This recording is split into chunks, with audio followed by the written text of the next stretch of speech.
Vous êtes sur Jésus sur vie. Le premier critère, les célibataires, si tu ne veux pas échouer, on choisit d'abord la personne qui correspond à ta destinée. C'est le premier critère. Voilà pourquoi aujourd'hui on a des femmes qui disent: pasteur, je fais quoi? Moi je suis intelligente, je veux travailler mais mon mari ne veut pas. Généralement j'ai dit: tu ne travailleras pas. Ton mari ne veut pas, mais tu ne vas pas travailler. C'est lui le chef.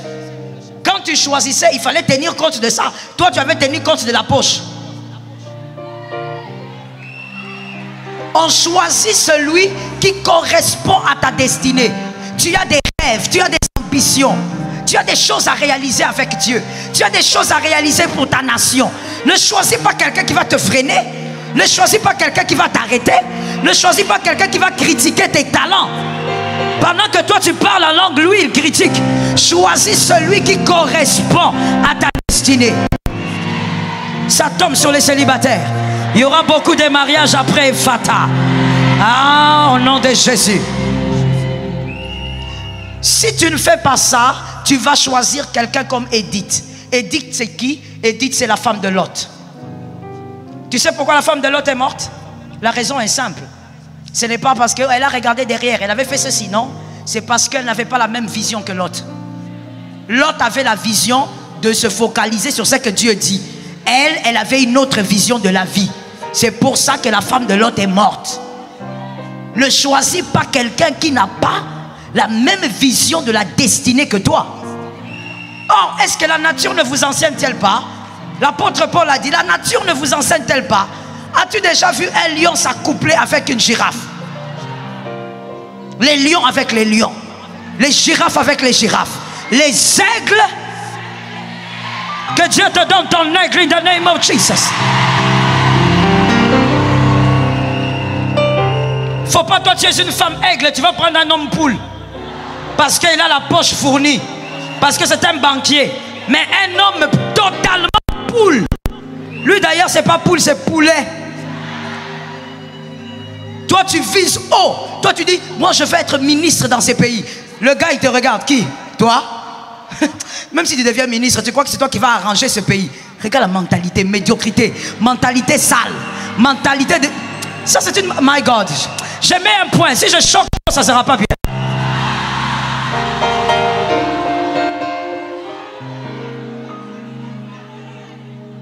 Écoute-moi très bien. La beauté peut tuer une destinée. Monsieur, c'est à toi que je m'adresse. Les garçons célibataires là, qui ont du mal des fois à écouter les conseils. La beauté peut tuer une destinée. Tu épouses une belle femme, mais une belle femme qui est je ne sais pas comment dire. Elle est d'abord traumatisante, elle est impolie, elle est hystérique, et tout ce que toi tu veux réaliser dans la vie, pour elle c'est une distraction. Elle veut seulement l'argent pour avoir les tissages. La beauté peut détruire une destinée, mais entends la sagesse. Toute destinée qui réussit comporte une beauté. Il n'y a personne qui n'admire pas une destinée qui réussit. Fais attention à tes choix. Deuxième critère, j'ai dit que je speedais un peu. Deuxième critère, pour ne pas faire un mauvais choix, pour vaincre la bataille, que ce soit du divorce ou encore d'un malheur dans le mariage, on s'intéresse profondément à l'éducation et à la foi. Profondément. Quelle est sa foi? Je n'ai pas dit il prie où. Ce n'est pas l'église qui garantit quelqu'un de bien. C'est sa foi. Est-ce que quelqu'un m'entend? Je n'ai pas non plus dit, il faut rester équilibré. Je n'ai pas non plus dit que l'église c'est le cœur. L'église n'a jamais été le cœur. C'est l'ignorance et il faut que tu sors de cette ignorance. Ok? L'église locale existe dans la parole de Dieu et ça aiguise le peuple de Dieu. Mais je dis, un bon mari, une bonne femme, ça ne dépend pas de l'église ni du pasteur. Ça dépend d'abord de sa foi. Deuxième critère, éducation et la foi. Je commence par la foi. Comment toi tu es chrétien, tu veux épouser un bouddhiste? Vous allez résoudre ça comment? Quand toi tu invoques Jésus, lui il invoque des choses un peu bizarres. Quand toi tu invoques Jésus, lui il te dit tais-toi, Jésus n'est pas Dieu, Jésus est un prophète. Et puis tu viens nous dire non maman, il prie quoi? Celui qui ne croit pas que Jésus est Dieu ne peut pas être ta femme, ne peut pas être ton mari. Tu me donnes un amen de quelqu'un qui doit guérir. Ça ne peut pas être ton mari. Jésus est Seigneur, Jésus est Seigneur, Jésus est Dieu. Mais eux dans leur église là-bas, ils disent que Jésus est un bon prophète, c'est un grand prophète. Il est comme Moïse. Jésus n'est pas Moïse. Avant que Moïse ne soit. Thank you. Maintenant toi comment? C'est tous les femmes, les sœurs. Non. Que Jésus te délivre du mal.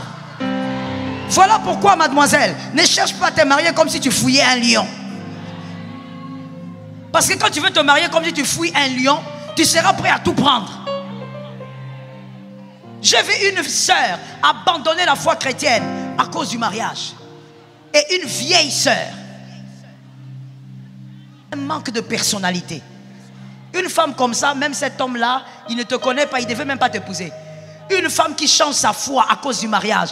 Tu as un manque, tu n'as pas de personnalité, tu ne mérites pas d'être épousé. Tu n'es pas épousable. Une femme doit avoir de la personnalité. Ce qui est juste reste juste. Ce que tu aimes, tu aimes. Tu n'aimes pas, tu n'aimes pas. Mais toi, tu es là comme ça. Un gars qui vient qui te dit, tu sais que ton Jésus là, il n'est pas Dieu. Ce sont des choses que les Blancs ont créées. Ah oui, si c'est toi qui le dis. Tout ça parce que tu veux te marier. Tu n'es même pas épousable. Une femme versatile n'est pas épousable. L'éducation. Il ne suffit pas de parler avec la personne. Parce que pendant les fiançailles, toute personne devient un agneau. C'est pourquoi mon frère, écoute-moi bien, c'est pour les frères célibataires, écoute-moi bien. Tu es aventurier quand tu dis, non pasteur, je ne vais pas me marier bientôt, on prend le temps pour se connaître. Tu ne la connaîtras pas. Tu ne la connaîtras pas. Je te dis, moi quand j'étais fiancé, il faut voir quel type de douceur.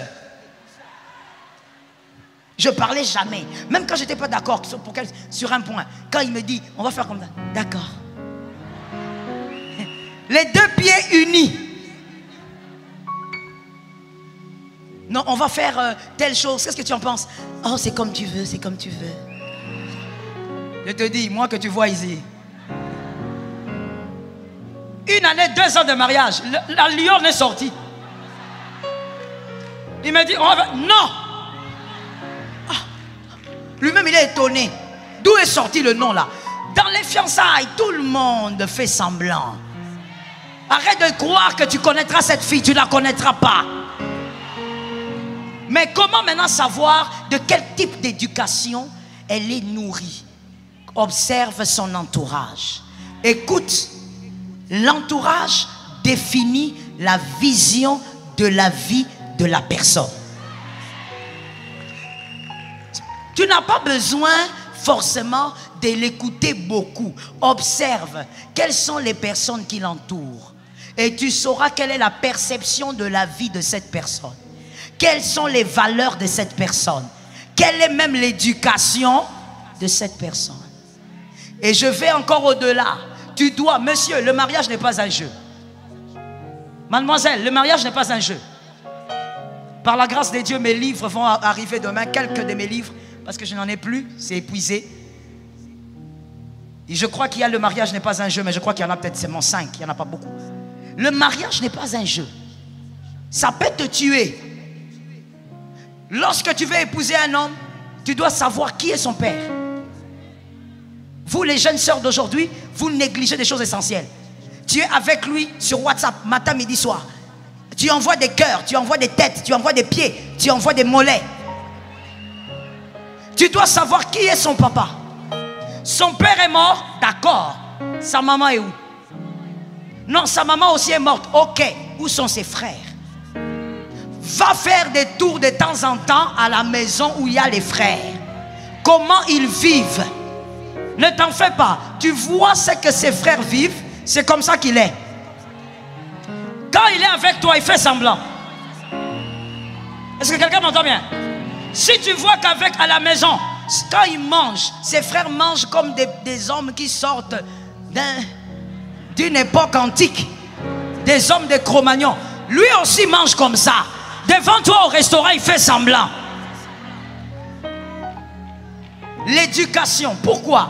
Parce que celui que tu choisis est le miroir de la qualité d'enfant que tu auras. Can you listen to me? Celui que tu choisis révèle la qualité d'enfant que toi tu auras. Voilà pourquoi quand on vient chez toi, tu as encore des petits enfants, mais dès qu'on arrive à la maison, ce sont des cris comme si c'était, comme s'il y avait un volcan qui s'était réveillé là-bas. Tout le monde crie. Madame, n'est-ce pas que tu n'aimes pas aller avec ton enfant au supermarché? Parce que tu ne maîtrises plus l'enfant. Même quand tu dis tais-toi. Non, les enfants sont têtus ces derniers temps. Non, c'est vous deux. Vous avez une éducation qui n'a pas permis de redresser les enfants. C'est tout. Montre-moi ta femme, je saurai quelle est la qualité d'enfant que tu as. Montre-moi ton mari, je saurai quelle est la qualité d'enfant que tu as. Il y a quelqu'un qui s'est dit quelque part, mais pasteur, des fois on fait tout, on donne tout. La Bible ne peut pas mentir, la Bible dit enseigne à l'enfant. Ton problème à toi, c'est que tu avais cru que l'enfant s'éduque quand il commence à avoir 10 ans, 11 ans. Il a déjà grandi. Celui-là, il devient compliqué. La Bible ne dit pas 10 ans, la Bible dit enfant. Donc une année, tu expliques à l'enfant que c'est l'heure de dormir. Va au lit. Et quand je t'envoie au lit, tu ne pleures pas. Monte au lit. Dis à ton voisin l'éducation. Dis à 3 personnes l'éducation. Ça doit être le 40e critère. 40e critère. Ah, 40e critère. Il y a des gens qui sont distraits ici, hein. Le deuxième là, tu as ça dans la sorcellerie. C'est le 40e critère. Non, that is a lie. Premier critère.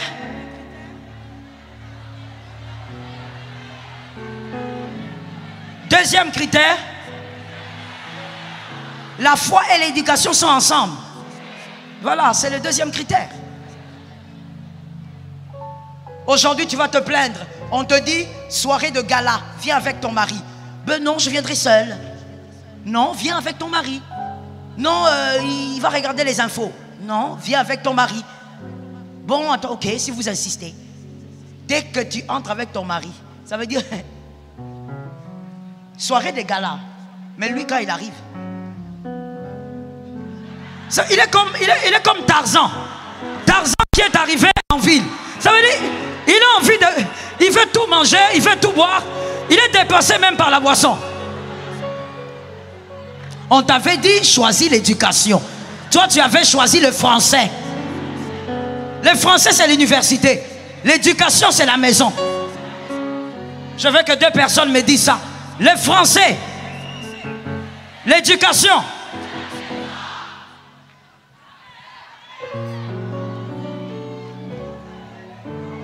Tu épouses une femme à cause de ses mollets, à cause de ses postérieurs, à cause d'une grosse poitrine.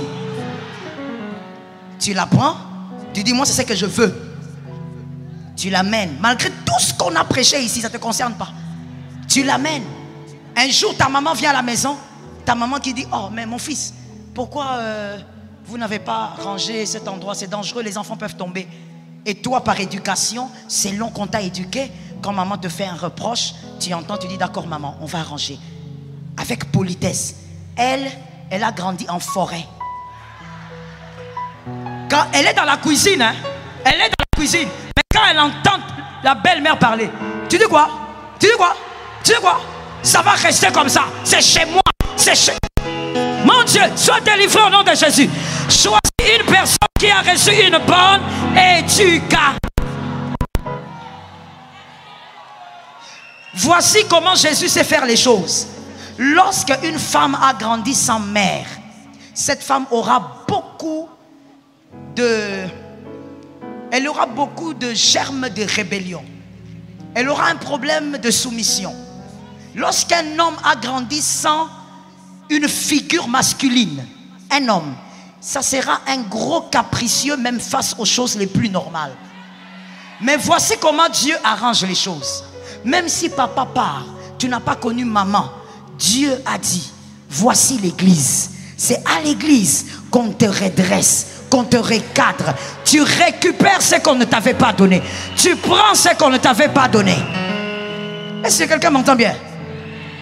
Voilà pourquoi, monsieur, mademoiselle, j'ai toujours dit, il faut connaître tes déficits et savoir comment les combler. Ne fais pas libre éducationnel. Mais écoute, tu as le droit de faire comme David. Dieu savait que ces genres de cas existeraient. David a grandi seul pratiquement, dans la brousse, le cadet de tous. Quand est-ce qu'il a appris ce que c'était l'adolescence? Quand est-ce qu'il a appris comment draguer une fille? Mais à un moment donné, Dieu s'organise pour qu'il aille rester avec Saül. La Bible dit qu'il est devenu le porteur d'armes de Saül. Conséquence, quand Saül parle avec sa femme, il regarde. Il apprend. Quand Saül mange à table comme un roi, parce que lui, David, est un broussard, il apprend comment on mange à table comme un roi. Dieu, il sait combler les déficits, mais toi-même aussi, tu dois savoir combler tes déficits. Est-ce que quelqu'un m'entend? Tu sais que tu as grandi dans plusieurs maisons, mademoiselle, monsieur, et que dans plusieurs maisons, des fois, c'est bizarre. Alors, à l'église, observe les couples que tu vois. Regarde, même quand tu n'es pas avec eux à la maison, même le temps que vous êtes à l'église, observe comment ils sont. Voilà pourquoi à l'église, vous aussi et les couples, souriez un peu.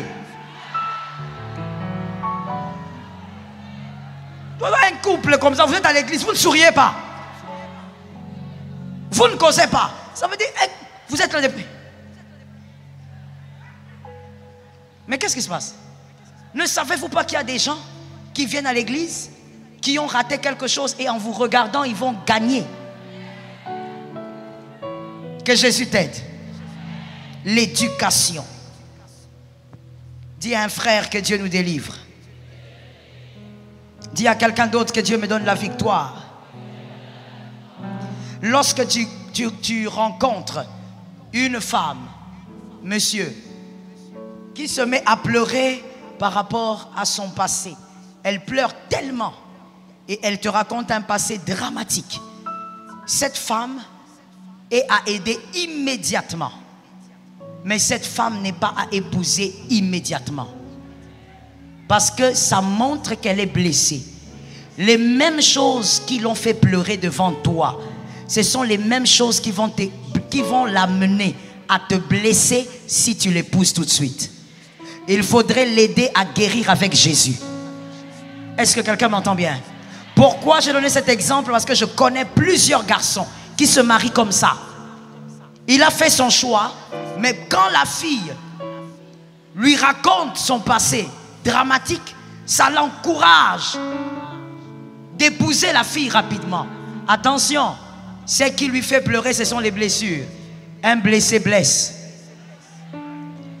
Ce n'est pas une femme à épouser immédiatement, mais c'est une femme à aider immédiatement. Est-ce que quelqu'un m'entend? Tu peux admirer un fruit, mais si tu consommes le fruit avant qu'il soit mûr, je pense que tu auras beaucoup de problèmes de digestion. Mais au fond, le fruit n'a aucun problème. Il faut attendre sa maturation. Ah, il y a quelqu'un d'intelligent qui a appris ça là-bas. Écoute quelque chose que les jeunes n'aiment pas entendre, ou même les célibataires. Un corps moins attrayant peut piéger un cœur par son caractère. Le corps d'un homme ou d'une femme qui n'est pas très attrayant. Mais tu vois, c'est pourquoi généralement les gens disent, je ne sais pas si vous aussi vous le dites ou vous l'avez constaté, les belles femmes ne s'aimeraient pas vite. Vous le dites aussi? Vous l'avez constaté?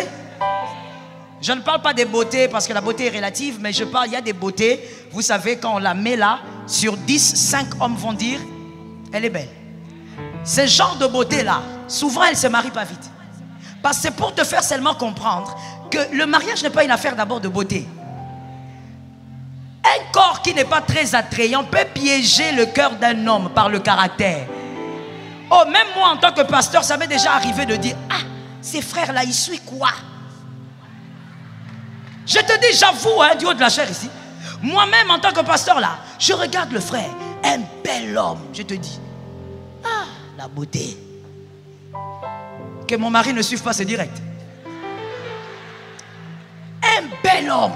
Et puis il vient, il me dit, pasteur, je vais vous présenter ma fiancée. Ma soeur, je m'attends à une belle femme, tu vois un peu.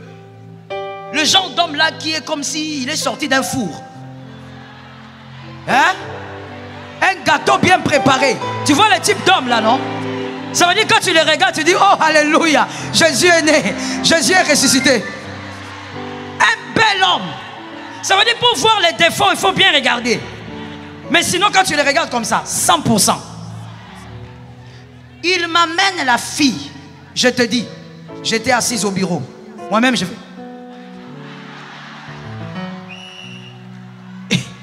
Je dis, c'est quoi ça? Je dis, ce sont des combats ou bien? Tout ce que je vais te dire, c'est qu'elle n'est pas attrayante. Elle n'a pas un joli corps.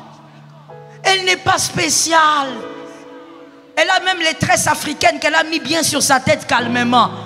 Mais ce garçon est dingue d'elle. Il n'y a pas que les corps. Un corps qui n'est pas attrayant peut piéger le cœur d'un homme par le caractère. Mais écoutez maintenant. Un corps très attrayant, parce que ça existe. Ce n'est pas aussi de sa faute, c'est les génétiques. Un corps très attrayant, lorsque ce corps est rempli de mauvaise éducation, ça devient un cimetière. Personne n'aime dormir au cimetière, à moins que tu sois sorcier. Est-ce que quelqu'un m'entend? L'éducation, troisième critère.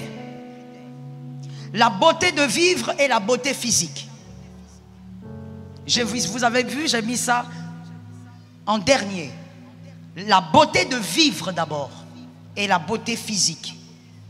C'est le troisième critère. Si tu veux réussir, que Dieu t'aide à respecter ça. Une personne désagréable avant le mariage, tu vas avec un loup. Vous n'êtes même pas fiancé, proposant, mais vous vous disputez tous les jours. Tous les jours. Mais tu tiens à elle pourquoi? Qui t'a envoûté? Au nom de Jésus, sors du joug. Au nom de Jésus, sors de ce joug. Les célibataires, tu ne donnes pas un amen, j'arrête. Sors de ce joug-là. Vous savez, la beauté de vivre, hein, doit commencer avant le mariage. Et ça va continuer à l'intérieur. On n'est pas encore marié. Mais toi, attends, quand on est normalement quand on est fiancé, ou quand on est proposant, ou ajoute encore un autre terme que vous avez créé, quand on est avec son avenir. Lorsqu'il vient te voir, il t'accompagne, vous causez, et puis tu le réaccompagnes. Vous causez, et puis tu le réaccompagnes. Mais vous êtes seulement, je vous dis bien, vous êtes proposant ou fiancé. Mais quand vous êtes ensemble,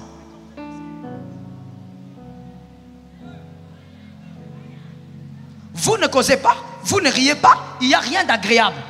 Vous allez où? Tu veux une alliance ou tu veux le mariage? Il y a une différence. Tu veux l'alliance ou le mariage? Vous savez, en général, il y a des exceptions, mais permettez-moi de prêcher les généralités, parce que sinon nous allons nous perdre.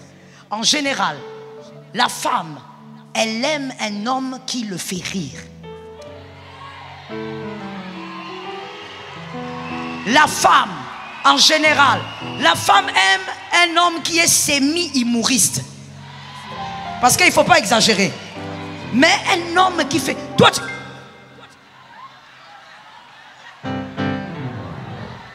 tu es un robot. Maintenant, toi, mademoiselle, tu as un gars comme ça. Tu es demoiselle, hein? Tu as un gars comme ça. Ça veut dire, lui, quand tu es avec lui, quand vous causez, ah, tu as vu comment c'était Fata? Qu'est-ce que tu en penses? Il te regarde. Tu épouses un général ou tu épouses son mari? Parce que même les généraux blaguent avec leurs femmes. Un homme qui te fait pas rire. Mademoiselle, tu es bien là-bas? Tu fais quoi avec? Parce que, écoute, le mariage a ses stress. Le mariage a ses réalités.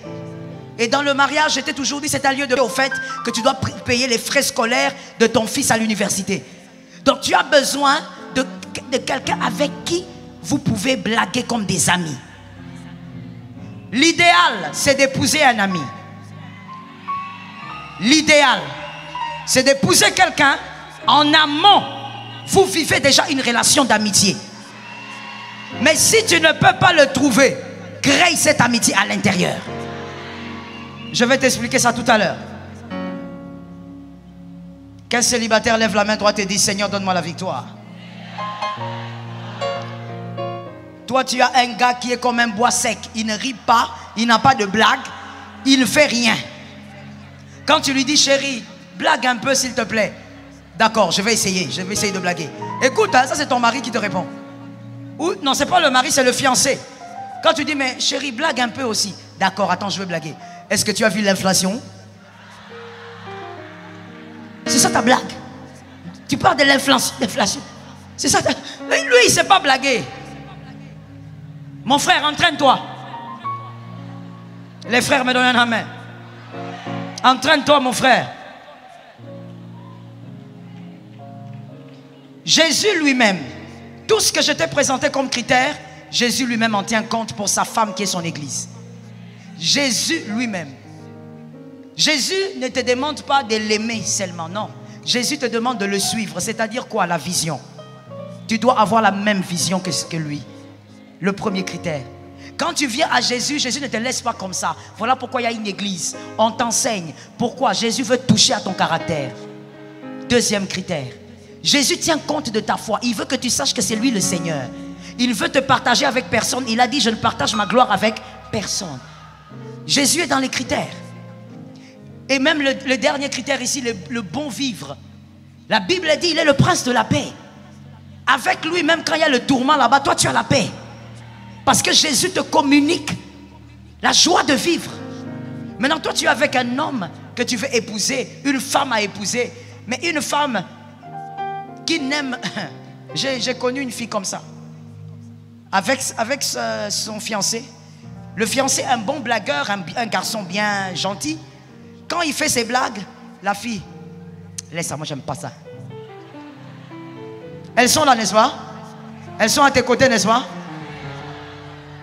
Toi tu n'aimes pas ça, tu aimes quoi? Tu aimes seulement qu'on te touche au cou. Sorcière. Tu as compris, ne fais pas semblant.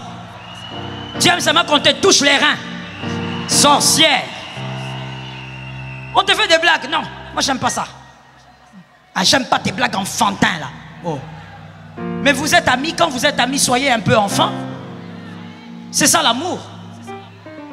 Est-ce que quelqu'un m'entend? Que Jésus donne la victoire à un célibataire. Quand vous êtes fiancés, proposant, scotchez sur votre téléphone vous deux. La présence de l'autre ne te dit rien. Mademoiselle, fais attention à ça, c'est un signe sérieux que je te donne. Ne blague pas avec, même si nous rions. Ton mariage n'est pas un jeu, c'est ta destinée. Toi, tu es encore fiancé, vous n'êtes pas encore marié. Mais quand toi, tu arrives, c'est 3 minutes de causerie, après il est sur son téléphone. Tu dis, mais on fait comment? Attends d'abord, il passe tout le temps sur son téléphone alors que toi, tu es là. Si ta présence ne lui dit rien avant le mariage, dans le mariage, ta présence va disparaître. Je répète pour celui qui dormait.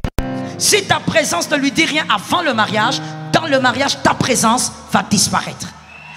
Fais attention avec ça. Un homme amoureux, ma soeur, toi tu connais ce que c'est un homme amoureux? Quand un homme aime, tu n'as pas vu comment Adam était devenu fou? On lui donne la pomme, il mange alors qu'on ne lui laisse pas manger. Un homme amoureux peut quitter sa maman. Sa maman lui dit, viens ici. Il dit, maman, non, je pars. Toi, le gars, il t'aime. Mais avec toi à 0 mètre, il est scotché sur son phone. Réfléchis bien après, Fata. Cette onction tombe sur toi. Réfléchis bien après Fata. La beauté physique maintenant. La beauté physique, je l'ai mis en dernier. Et je l'ai dit tout à l'heure. Parce que tu sais, aujourd'hui il y a des divorces. Et tous ceux qui divorcent ne sont pas vilains. Ou ne sont pas moins beaux. Il y a des belles femmes qui divorcent. Mais comment une belle femme a divorcé? Comment son mari l'a laissé partir? Elle est belle. Comment un bel homme a divorcé? Pourquoi cet homme, cette femme plutôt, a laissé un bel homme partir?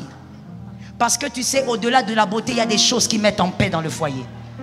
Si tu n'as pas la paix malgré la beauté, tu ne resteras pas là. Est-ce que quelqu'un m'a capté? Voici ce que les célibataires doivent savoir au sujet de la beauté physique. Est-ce qu'il y a des célibataires qui écrivent? Oui, c'est très bien. Voici ce que vous devez savoir au sujet de la beauté. Je suis en train d'aller vite. La première chose à savoir, je peux mettre de l'eau dans mon vin. J'ai mes critères de beauté, mais quand je tiens compte des autres critères, je sens que ça marche, même si celui-ci n'est pas trop ce que je voulais. Je voulais 1,80 m, mais celui-ci un peu. Bon, ça va aller. Le bisou va quand même se passer. Tu mets de l'eau dans ton vin quand les autres critères sont réunis. Pareillement pour les hommes. Mets un peu de l'eau dans ton vin. C'est ça la maturité aussi. Ne dis pas non, moi je voulais seulement une femme claire. Mon frère, arrête ça. Mets un peu de l'eau dans ton vin si tu sens que le reste des critères sont réunis. Que quelqu'un me dise, mets de l'eau dans ton vin. Je ne peux pas épouser. Ça c'est la deuxième chose que les célibataires doivent savoir.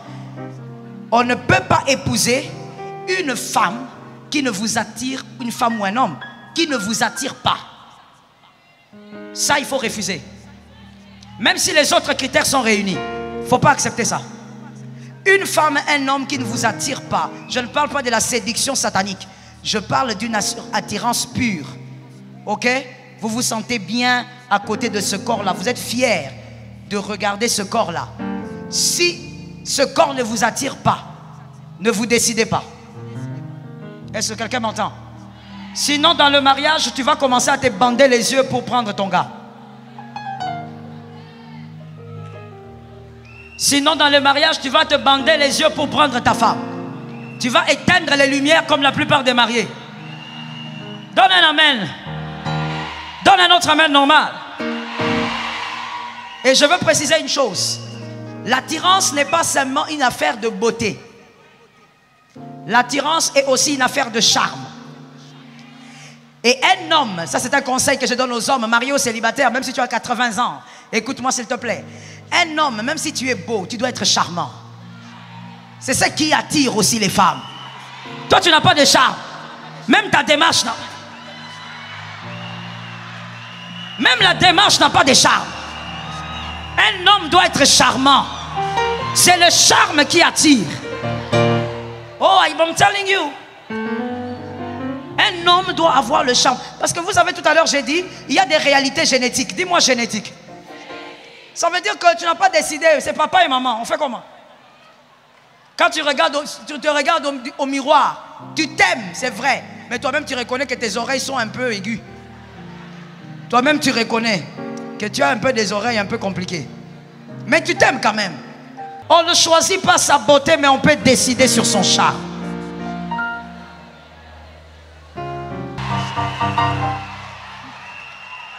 Toi, tu es avec la fiancée là, ça fait 2 minutes, mais il n'y a que toi qui parles. Tu sais, c'est que... Il n'y a pas de charme dedans. Le charme d'un homme passe aussi par sa manière de s'habiller. Mon frère, arrête avec les pantalons courts comme ça. Arrête avec ça. Arrête avec les pantalons là.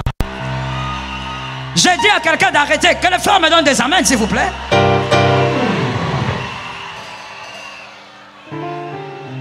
Je n'ai pas trop envie d'expliquer d'où viennent la couture de ces pantalons-là, parce que bon, on est sur les réseaux aussi.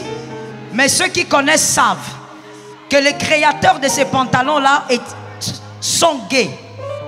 Et ils l'ont fait pour que la personne, l'homme qui joue le rôle de la femme, s'habille un peu comme une femme.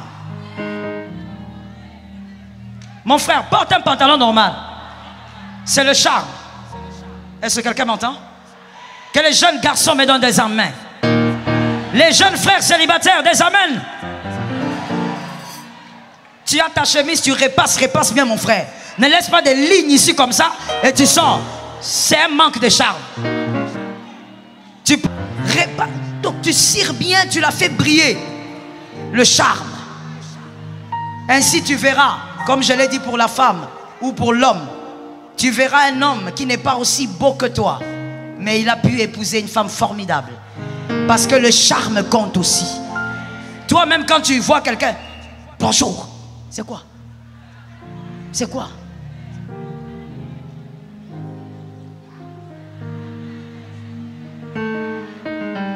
Ceux qui ont compris ont compris.